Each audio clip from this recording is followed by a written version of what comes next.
الحمدللہ والصلاة والسلام علی رسول اللہ وعلی آلہ وصحبہ ومن محترم بھائیو، السلام علیکم ورحمۃ اللہ وبرکاتہ۔ ہم کئی دنوں سے اس مجلس میں ذہانت کے قصے سن رہے ہیں۔ ہم نے انبیاء کی ذہانت کے قصے سنے، ہم نے اللہ کے نبی صلی اللہ علیہ وسلم کی ذہانت کے قصے سنے، ہم نے صحابہ کرام کی ذہانت کے قصے سنے۔ آج ہم صحابیات میں سے چند صحابیات کی ذہانت کے قصے سنیں گے۔ سب سے پہلے حضرت خدیجہ رضی اللہ تعالی عنہا، جو اللہ کے نبی صلی اللہ علیہ وسلم کی پہلی بیوی تھیں۔ حضرت خدیجہ رضی اللہ تعالی عنہا کے پاس اللہ کے نبی صلی اللہ علیہ وسلم اس وقت آئے جب کہ آپ کے اوپر پہلی وحی اتری تھی، تو گھبرائے ہوئے تھے۔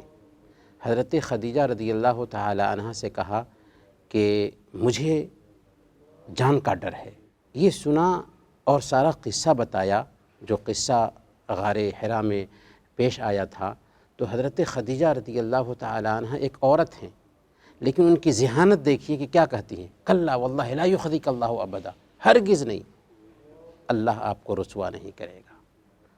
آپ رشتہ داروں کا خیال کرتے ہیں، آپ مہمان نوازی کرتے ہیں، آپ غریبوں کا ساتھ دیتے ہیں، آپ بے کسوں کا بھلا کرتے ہیں، تو ایسے لوگوں کو اللہ ہرگز رسوا نہیں کرے گا، آپ کے ساتھ غلط نہیں ہونے والا ہے۔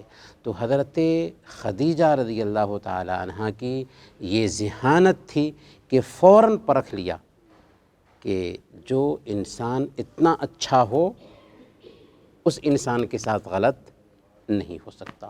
تو یہ حضرت خدیجہ رضی اللہ تعالی عنہ کی ذہانت کی دلیل ہے۔ حضرت عائشہ صدیقہ رضی اللہ تعالی عنہ کی ذہانت کو جاننا ہے تو ان کی ذہانت کے قصے بہت سارے ہیں۔ حضرت عائشہ صدیقہ رضی اللہ تعالی عنہ کو بدنام کرنے کے لیے، یا پھر یہ کہہ لیجئے کہ اللہ کے نبی صلی اللہ علیہ وسلم کو بدنام کرنے کے لیے منافقوں نے مدینہ میں ایک چال چلی تھی کہ عائشہ رضی اللہ تعالی عنہ کے اوپر الزام ڈال دیا تھا، زنا کا الزام۔ یہ کب ہوا تھا؟ ایک جنگ تھی غزوہ بنو المصطلق۔ اسی بنو المصطلق کی جنگ میں افک کا واقعہ پیش آیا تھا۔ حضرت عائشہ صدیقہ رضی اللہ تعالی عنہ کے اوپر منافقین نے زنا کا الزام ڈال دیا تھا۔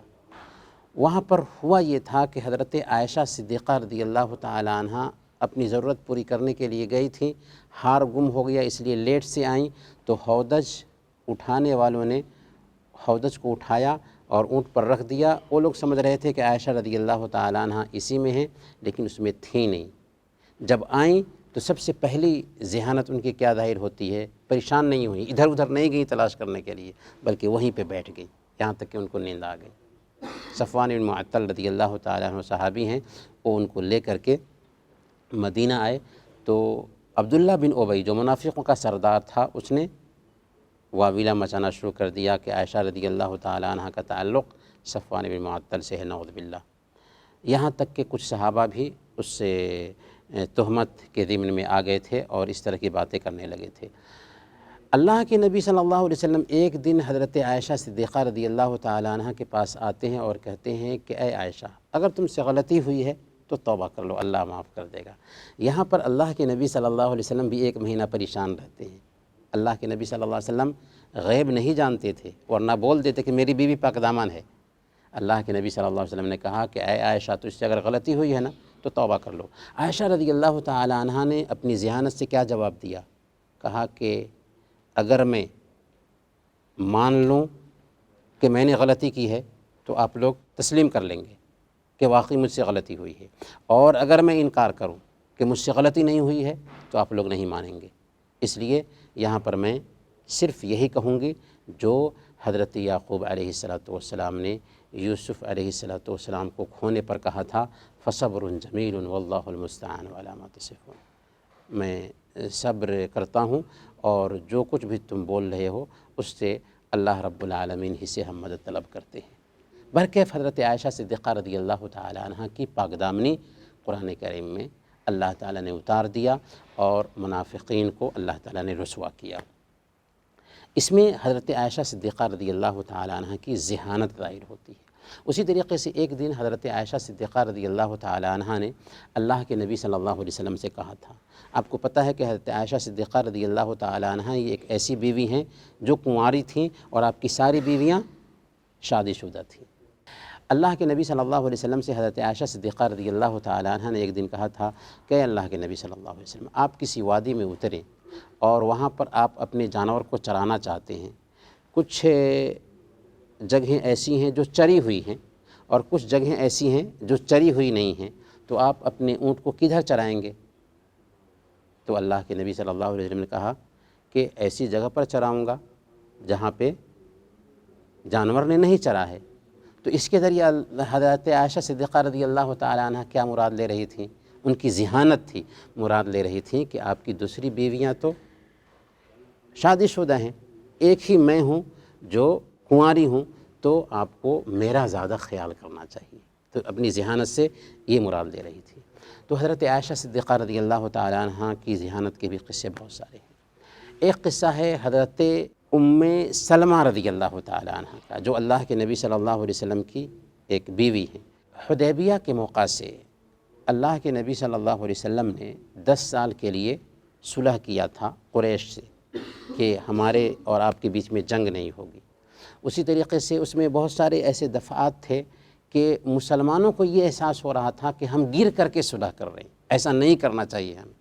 لیکن اللہ کے نبی صلی اللہ علیہ وسلم کو پتہ تھا کہ اس صلح کا انجام بہتر ہوگا، اسی لیے اللہ کے نبی صلی اللہ علیہ وسلم صلح کرنے کے لیے تیار ہو گئے تھے۔ صحابہ کرام یہ سوچ رہے تھے کہ ہم گر کر کے کیوں صلح کریں، اپنے آپ کو کیوں گرائیں؟ تو اللہ کے نبی صلی اللہ علیہ وسلم نے صحابہ کرام سے کہا کہ اگلے سال ہم لوگ آئیں گے عمرہ کرنے کے لیے، اس لیے ابھی ہی یہیں پر تم لوگ اپنا جانور ذبح کر لو اور اپنے بال موڑ لو۔ تو کوئی صحابی بھی آپ کی بات ماننے کے لیے تیار نہیں تھا۔ حضرت ام سلمہ رضی اللہ تعالی عنہ کے پاس اللہ کے نبی صلی اللہ علیہ وسلم گئے اور کہا کہ میں لوگوں کو بول رہا ہوں بال مڑوانے کے لیے، جانور ذبح کرنے کے لیے، کوئی نہیں مان رہا۔ تو حضرت ام سلمہ رضی اللہ تعالی عنہ نے اپنی ذہانت سے کیا مشورہ دیا؟ کہا کہ اے اللہ کے نبی صلی اللہ علیہ وسلم آپ کسی کو مت بولیے، آپ جائیے اپنا جانور ذبح کر لیجئے اور اپنے بال مڑوا لیجئے، پھر دیکھیے کیا ہوتا ہے۔ اللہ کے نبی صلی اللہ علیہ وسلم واقعی ایسا ہی کرتے ہیں، اپنا جانور ذبح کر لیتے ہیں، اپنا بال مڑوا لیتے ہیں۔ یہ دیکھتے ہی سارے صحابہ اٹھ گئے اور اپنا اپنا جانور ذبح کرنے لگے اور اپنے بال کو بھی مڑوا لیا۔ تو یہاں پر حضرت ام سلمہ رضی اللہ تعالی عنہ کی ذہانت جھلک رہی ہے۔ ہم لوگ کیا سوچتے ہیں کہ بیوی سے مشورہ نہیں کرنا، حالانکہ بیوی سے اللہ کے نبی صلی اللہ علیہ وسلم نے مشورہ کیا تو اتنا اچھا مشورہ ملا۔ تو عورتوں سے بھی مشورہ کرنا چاہیے۔ اسی طریقے سے ایک قصہ ہے ام فضل رضی اللہ تعالی عنہ کا۔ ام فضل رضی اللہ تعالی عنہ صحابیہ ہیں۔ اللہ کے نبی صلی اللہ علیہ وسلم عرفہ میں ٹھہرے ہوئے تھے، عرفہ میں ٹھہرے ہوئے تھے۔ اللہ کے نبی صلی اللہ علیہ وسلم روضہ سے ہیں یا روضہ سے نہیں ہیں عرفہ میں، صحابہ کو پتہ نہیں تھا، ڈاؤٹ تھا صحابہ کو۔ حضرت ام فضل رضی اللہ تعالی عنہ نے ایک گلاس دودھ بھیجا اللہ کے نبی صلی اللہ علیہ وسلم کو۔ اللہ کے نبی صلی اللہ علیہ وسلم نے دودھ لیا اور پی لیا۔ اس سے میسیج کیا گیا؟ اس سے میسیج یہ گیا کہ اللہ کے نبی صلی اللہ علیہ وسلم عرفہ میں ٹھہرے ہوئے تھے تو روضہ سے نہیں تھے۔ یہ طریقہ بھی اختیار کر سکتی تھیں کہ جا کر کے پوچھتی کہ یا رسول اللہ آپ روضہ سے ہیں یا نہیں ہیں، لیکن ذہانت کی دلیل تھی حضرت ام الفضل کی کہ انہوں نے ایک گلاس دودھ بھیجا، اور اس سے پتہ چل گیا کہ اللہ کے نبی صلی اللہ علیہ وسلم روضہ سے نہیں ہیں۔ اور حاجیوں کے لیے جب وہ عرفہ میں ٹھہرے ہوں تو بہتر ہے کہ وہ روضہ نہ رکھیں اور کھائیں پئیں، خوب دعائیں کریں، چست ہوں گے تو دعا کر پائیں گے۔ لیکن جو لوگ عرفہ کے علاوہ دوسری جگہوں پر ہیں ان کے لیے عرفہ کا روضہ مسنون ہے۔ ایک آخری قصہ ہے حضرت ام سلیم رضی اللہ تعالی عنہ کا۔ انشاءاللہ اس قصے کو کل جانیں گے۔ وصلی اللہ علی نبینا محمد وعلی آلہ وصحبہ اجمعین۔